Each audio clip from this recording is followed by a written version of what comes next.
Everyone has dreams, big ones, loud ones, beautiful ones, dreams about freedom, dreams about success, dreams about becoming someone better one day. And yet, most lives don't change. Not because people stop dreaming, but because dreams are weak. They are emotional. They are comfortable. They exist safely in the imagination, where failure has no consequences. Habits are different. Habits don't care what you want.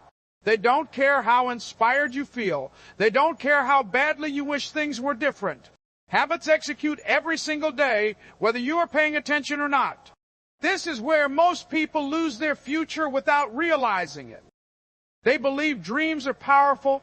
They believe passion is enough. They believe if they want something badly enough, life will eventually respond. But life doesn't respond to desire. It responds to behavior.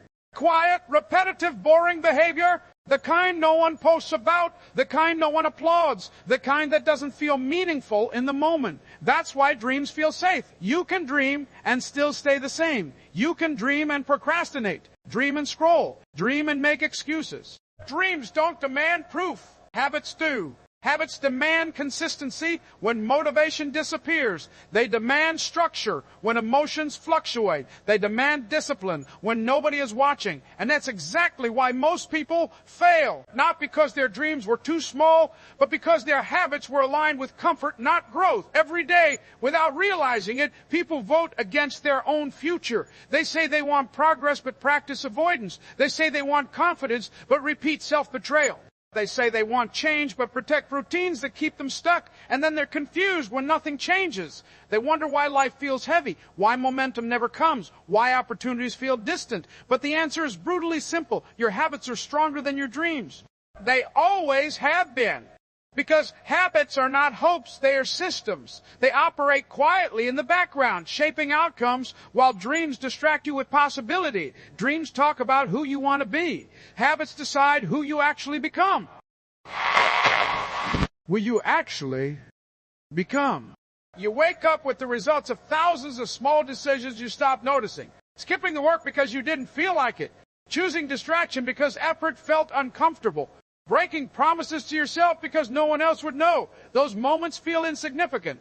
But insignificance is the illusion that destroys people. Because repetition doesn't feel dangerous until it becomes permanent. Most people don't sabotage themselves dramatically. They sabotage themselves quietly. They build habits that make their dreams impossible. Then blame lack of motivation, lack of time, lack of luck. But luck doesn't control your life.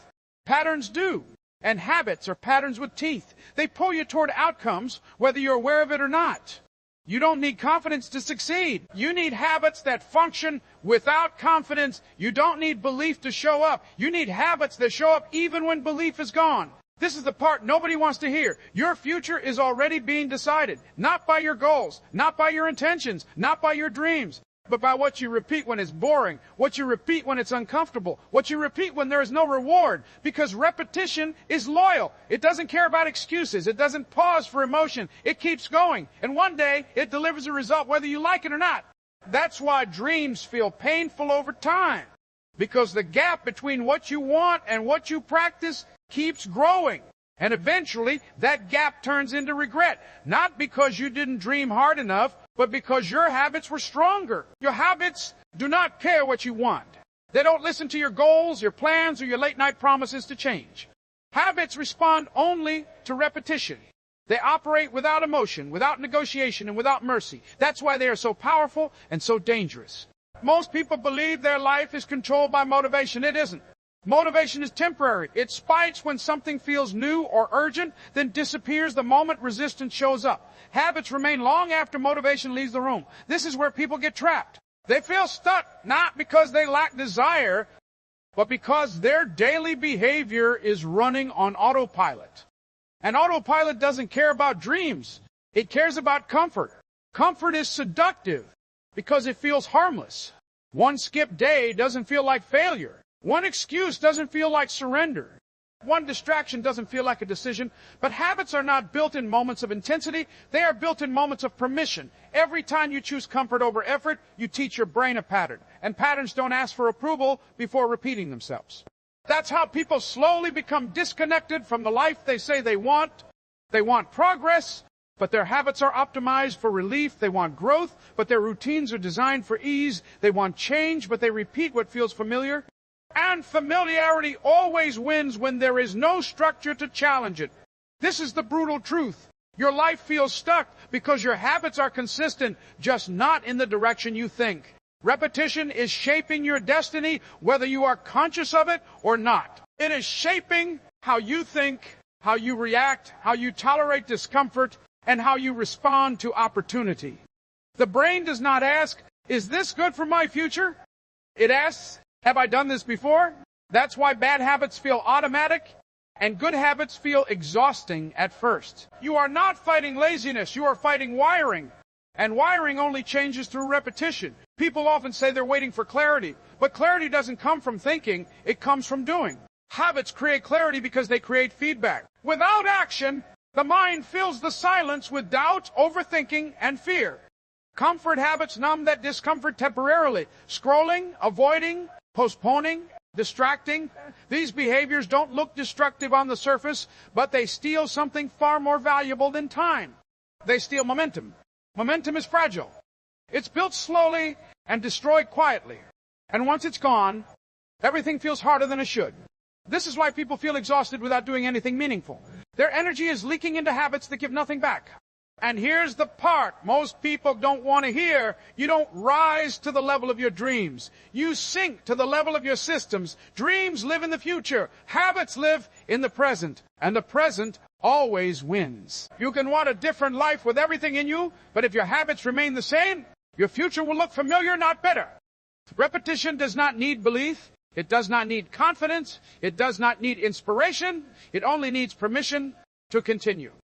That's why change feels threatening. It disrupts identity. It challenges the version of you that has learned how to survive comfortably. But survival is not success, and comfort is not peace. Comfort is often just fear in a softer form. Fear of discomfort, fear of effort, fear of failing publicly, fear of discovering your true capacity. So habits step in to protect you from that fear by keeping you exactly where you are.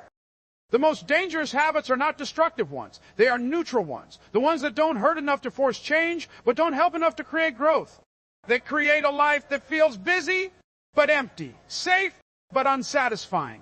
And over time, repetition turns that feeling into identity. This is how destiny is shaped, not by dramatic choices, but by quiet ones repeated daily. Your habits are casting votes for the person you are becoming. And the vote count is not close. Every repeated action reinforces a direction, and direction, given enough time, becomes a destination. Whether you acknowledge it or not, your habits are already deciding your future. They always have. Identity is not something you declare. It is something you prove quietly, repeatedly, without witnesses. Most people believe confidence is a mindset problem. It's not. It's a trust problem. You don't lack belief because you think the wrong thoughts. You lack belief because your actions have trained you not to trust yourself. Every broken habit is a broken promise. Every skipped commitment leaves a mark. Every "I'll do it tomorrow" teaches your mind a lesson that your words don't carry weight. Over time, that lesson becomes identity. You stop seeing yourself as someone who follows through. You stop expecting consistency from yourself. And eventually you stop aiming high, not because you lack ambition, but because deep down you don't trust execution. This is how people shrink without realizing it. Not through failure, but through erosion. Self-respect doesn't disappear overnight. It leaks out through small inconsistencies. You say you value growth, but you repeat comfort. You say you want more, but you protect convenience. You say you're capable, but your habits tell a quieter, more honest story, and your mind listens to behavior more than words. That's why affirmations fail when habits don't change. The subconscious doesn't respond to motivation, it responds to evidence. Evidence is built through repetition. This is where habits become dangerous or powerful. Because habits don't just shape outcomes, they shape self-perception. If your daily behavior contradicts your goals, your mind concludes one thing: I am not the kind of person who does what they say. That belief is subtle, but it controls everything. It affects how boldly you set goals, how long you persist when things get hard, how much discomfort you're willing to tolerate. Low self-trust creates fragile confidence. Fragile confidence collapses under pressure. This is why so many people fold at the first sign of resistance. It's not the obstacle, it's the identity behind it. But here's the reversal most people never discover. Self-trust can be rebuilt. Not through motivation, not through speeches, not through waiting for confidence to arrive, but through small, consistent acts of alignment. Every time you keep a habit when it would be easy to quit, something shifts. Every time you show up without mood or excitement, authority returns. Every time you do what you said you would do, even when no one knows, you deposit credibility into your own name. That credibility compounds. Confidence begins to feel quieter, heavier, more grounded. Not loud, not arrogant, stable. You stop seeking reassurance. You stop needing permission. You stop negotiating with yourself because your identity starts to solidify. You don't feel disciplined. You are disciplined. You don't hope you'll follow through, you expect it. This is the difference between external motivation and internal authority. Authority comes from history, a personal history of consistency. That's why habits matter more than dreams at this level. Dreams live in imagination. Habits live in memory. And memory shapes belief. A person who has proven things to themselves doesn't need hype.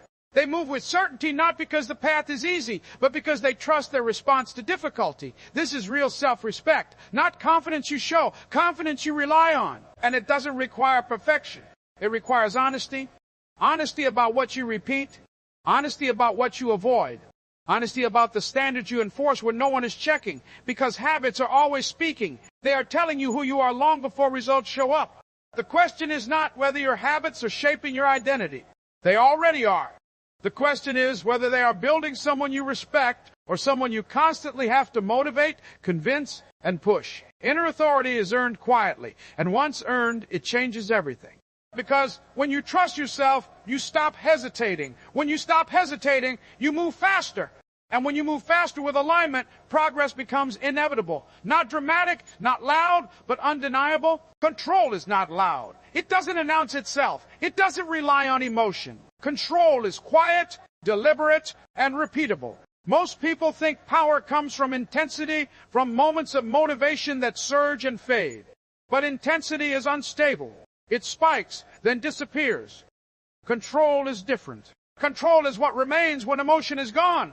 That's why discipline outlasts dreams. Dreams are emotional agreements with the future you hope to become.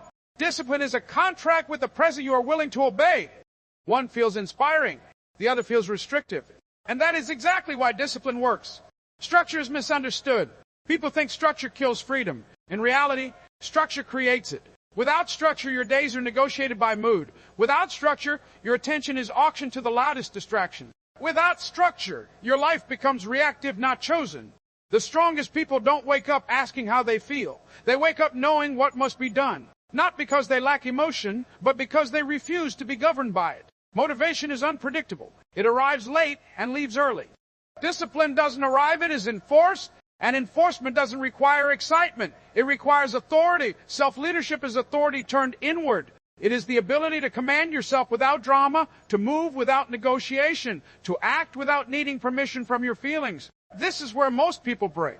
They wait to feel aligned before they act. They wait to feel confident before they commit. They wait to feel ready before they begin. But readiness is not a feeling, it is a result. Small actions repeated under control produce momentum. Momentum produces clarity. Clarity produces confidence. And confidence, once built, looks effortless from the outside. Big goals are seductive because they feel meaningful. But meaning does not move the needle. Motion does. And motion comes from the smallest repeatable actions you can execute without resistance. That is how systems win. Systems don't ask how inspired you are. They ask whether you showed up. They don't demand perfection. They demand consistency. They remove decision-making from moments where emotion would sabotage progress. When your life runs on systems, you don't rely on willpower. Willpower is a limited resource. Systems conserve energy by eliminating debate. No internal arguments. No emotional bargaining. No daily renegotiation. Just execution. This is why people with modest goals but solid habits outperform people with massive dreams and weak structure. The dreamer waits for alignment.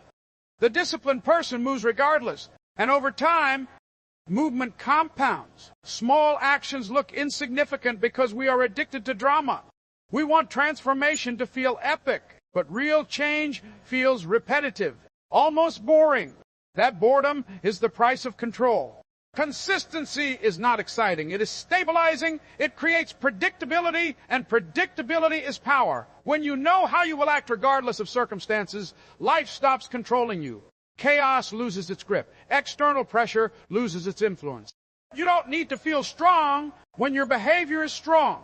That is the mistake people make. They chase emotional strength instead of behavioral reliability. But reliability builds trust, and trust builds confidence. You trust yourself when you see yourself act consistently under pressure, when you show up tired, when you follow through uninterested, when you stay aligned without reward. That trust changes everything. You stop negotiating with comfort. You stop arguing with resistance. You stop being surprised by your own inconsistency. Instead, you move with calm certainty, not fast, not flashy, but forward. This is what self-leadership looks like in practice, not domination, not force, but quiet command. You don't fight yourself.